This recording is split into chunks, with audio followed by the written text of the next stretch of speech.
I once saw one of the behavior devs describe Dead by Daylight as, quote, a museum of horror icons we have built. And I don't know if I necessarily agree with that phrasing. A museum is a place where the pieces of history are perfectly preserved, shown off in their glory and never shifting from greatness. I don't think anyone would say Freddy is a preservation of his former glory, more like a preservation of a steaming pile of horse manure.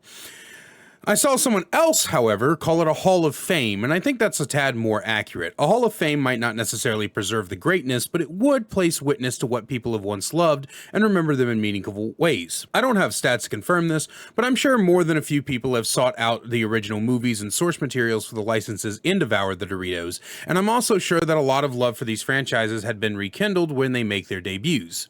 To that end, one of the most common questions in Deception, Disgrace, Evil is Plain as the Scar on His Face community is most certainly, what license would you like to see next? And a really common answer is Chucky.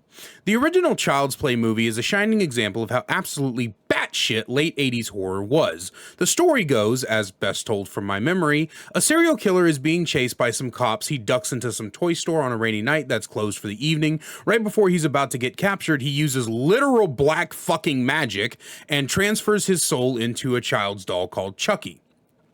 The film then goes on to have him murdering countless people as he searches for the perfect body to put his soul into so he can be human once again. He, of course, fails in this venture, and by the end of the movie, after being shot, stabbed, lit on fire, and I'm almost certain gets thrown into some acid if I remember correctly, is still alive and goes on to spawn an absolutely embarrassing amount of films, including one where he gets a wife, a child, and, of course, as is tradition, a modern-day reboot, or remake, or reimagining, or remix, or Dance Dance Revolution, or whatever we're calling it these days. The interest in Chucky and popularity of the films definitely came from the same logic that made the Poltergeist clown so damn terrifying.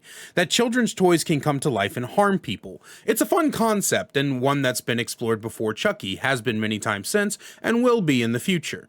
But what made Chucky so brilliant was the sheer brutality of the character, and also, and let's be reasonable about this, how ungodly hilarious it was watching grown-ass adults be chased around by a 2-foot-tall toy with a dull knife. Just punt the motherfucker, he weighs like 6 pounds. And this iconicism and hilarity would be a welcome addition in Dark and Dangerous, but what gives me pause is a few logistical issues.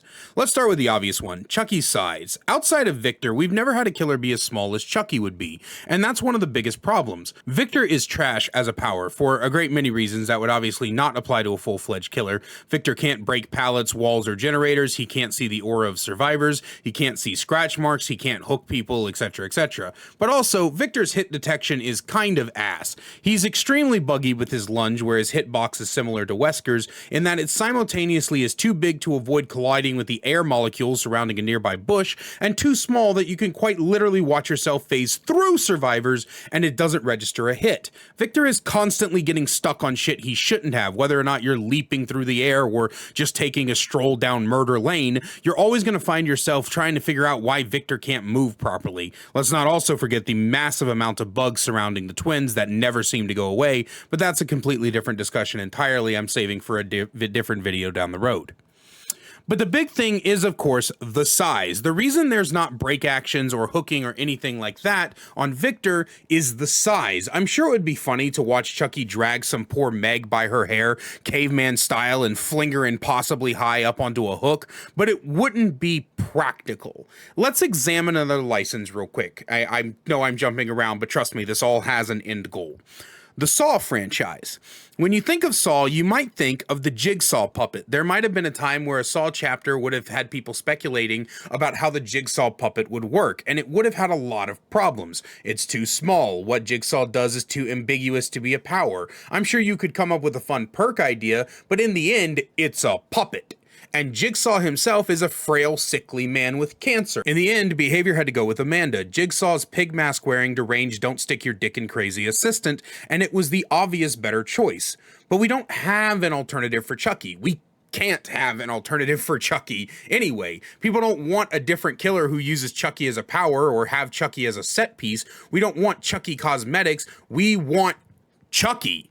But how would he work? Logistically, I could foresee a lot of his problems. His small size would for sure cause frustration. You can't make him too slow, but he shouldn't be super fast either. He'd be hard to dodge and see, so should his attacks take multiple hits to injure like Trickster's?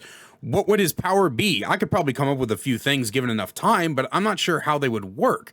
I once saw someone suggest that Chucky dolls are around the map and you play the human guy whose power it is to inhabit the dolls, but then you're just playing a worse twins if you can conceive the possibility that the twins can somehow get any fucking worse.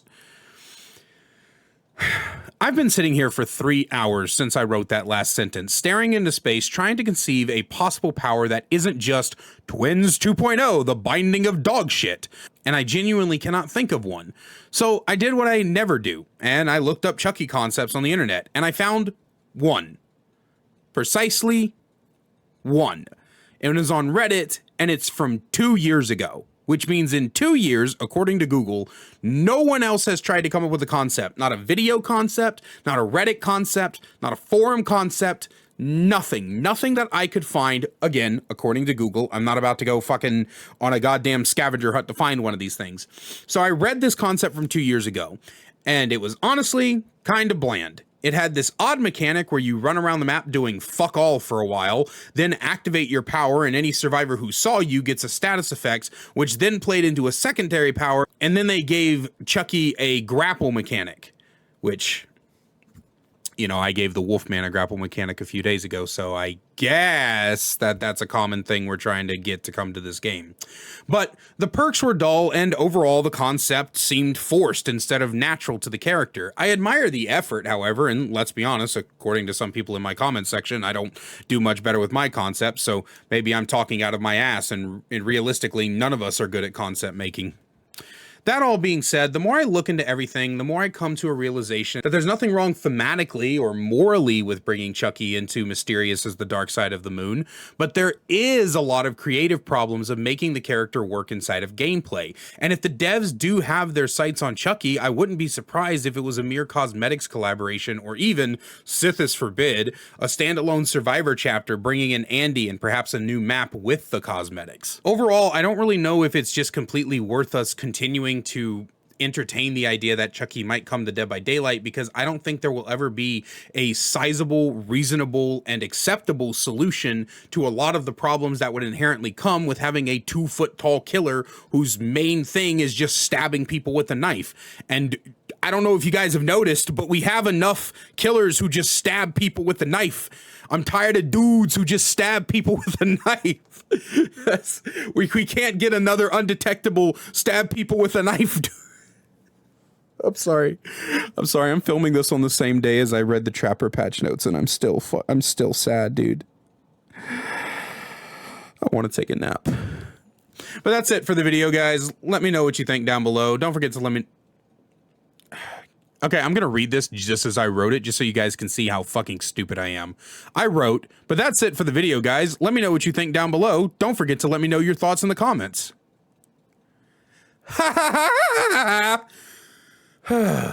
And hey, also let me know your dream license franchise. Doesn't even have to be a killer. I'd just like to know what your dream license franchise would be. Also, a special thank you to my channel member, Nuclear Bomb. If you want to know how to get a shout out to the ends of my videos, behind the scenes scripts, writing process, thoughts, and editing for some of them, and even a monthly coupon code for the merch store, click the join button down below. Other than that, I love you all so much, and I'll see you in the next one.